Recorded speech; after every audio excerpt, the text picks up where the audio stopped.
São poucos os casos aos quais me apego emocionalmente. Mas conheci Victoria Baker e ela estava muito emocionada. Eu disse a Victoria que parecia haver uma desconexão naquele momento entre os investigadores e a promotoria. E que eu precisava de provas físicas que ligassem J.G. Harrington àquele corpo.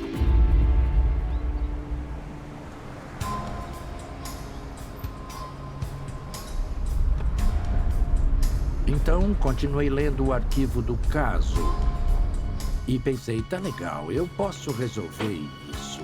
Preciso fazer um segundo interrogatório e preciso rever as evidências nesta caixa. Bom dia, Cindy. Eu trouxe as provas para você. Que bom.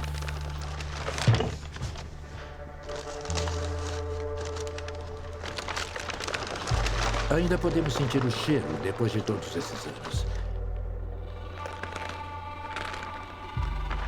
Aqui está a fita adesiva que tiraram da caixa de plástico em que Carolyn foi encontrada. Nesse lado teriam feito a coleta das digitais. E no verso, teriam feito um exame de DNA na esperança de descobrir quem selou a caixa.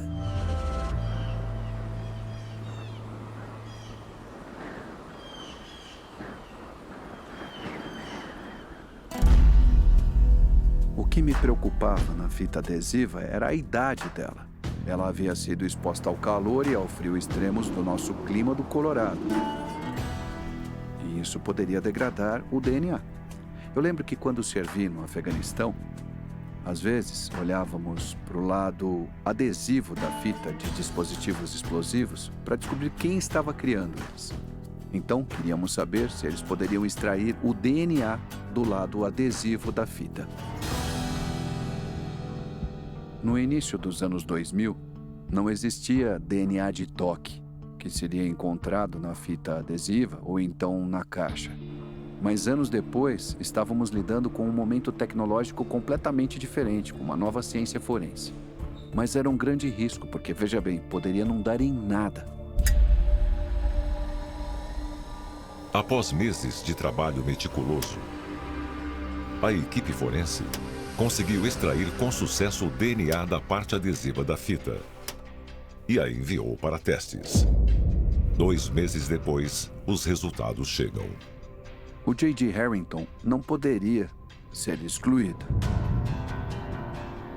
E isso é importante, porque quando nós juntamos todas essas peças do caso, estamos falando de colocar um tijolo circunstancial na parede, apenas um deles de cada vez.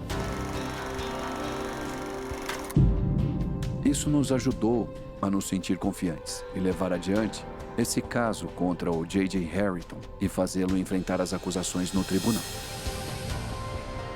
Então, 2014 finalmente chegou. Tínhamos as provas de DNA em mãos, tínhamos as declarações do nosso suspeito, então agora era a hora de puxar o gatilho. O J.J. Harrington foi por fim acusado do assassinato da Carolyn Jensen. Tenho o direito de permanecer em silêncio. O que disser pode ser usado contra você em um tribunal. Eu estava animado com o fato de tê-lo de verdade, de prendê-lo. Portanto, era uma sensação de alívio. Sabendo desses direitos, estaria disposto a responder umas perguntas? Não, eu não vou responder essas perguntas agora. Assente tá? aqui. Ele olhou e disse que era um advogado. E eu pensei, tá bom, é isso. E o levamos para a cadeia. Estou colocando você sob custódia pelo assassinato de Carolyn Jensen. Tem perguntas a fazer? Vou entender como um não. Eu recebi uma ligação telefônica do investigador Connor, me informando sobre a prisão de J.G. Harrington, em conexão com o assassinato da minha mãe Carolyn. Passaram-se quase 10 anos. É muito tempo para qualquer família esperar por justiça. Eu estava otimista, mas também um pouco apreensiva. Não sabíamos o que iria acontecer quando pedíssemos a 12 desconhecidos aleatórios que decidissem a culpa ou a inocência dele. Não havia como prever o que aconteceria quando chegássemos a esse julgamento. Provaríamos isso no tribunal? Lembro de entrar na sala do tribunal e sentir muita pressão, pois a família dela estava contando conosco para responder as perguntas que tinham ficado sem resposta durante tanto tempo. Eu não podia me decepcionar de novo, não podia.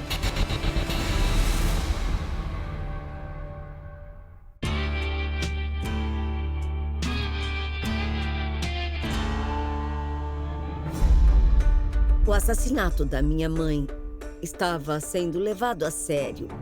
Mas, a essa altura, já havia se passado tantos anos que eu estava bem cautelosa em relação ao assunto. Até que vi que as audiências estavam acontecendo. Isso mostrou que o caso estava avançando e avançando rápido.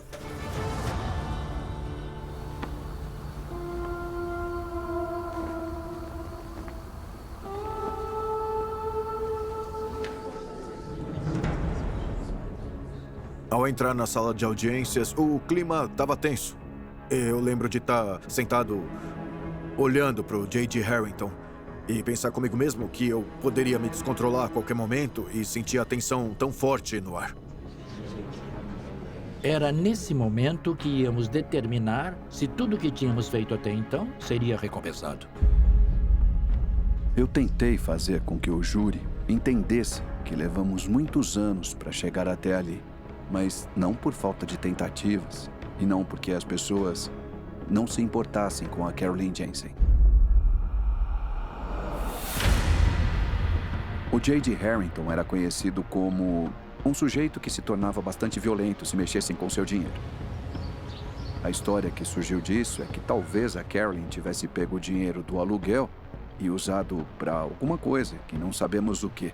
Mas eu suspeito que esse pode ter sido o gatilho que o fez perder o controle e que o levou a matá-la. Depois de uma semana de audiências, o júri delibera. E eu só pensava e orava que seja o suficiente. Era estressante porque a gente tinha uma única chance. E ou acertava, ou estava acabado.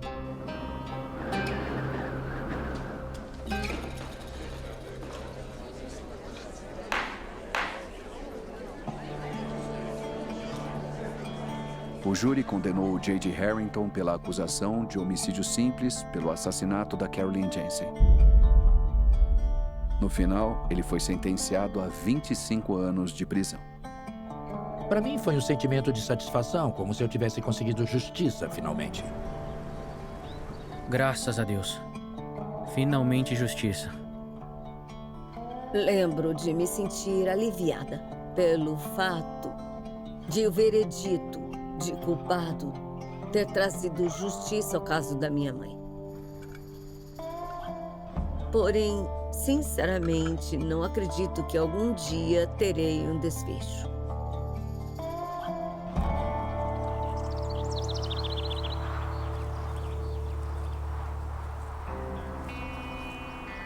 Há um ditado que diz: justiça atrasada é justiça negada.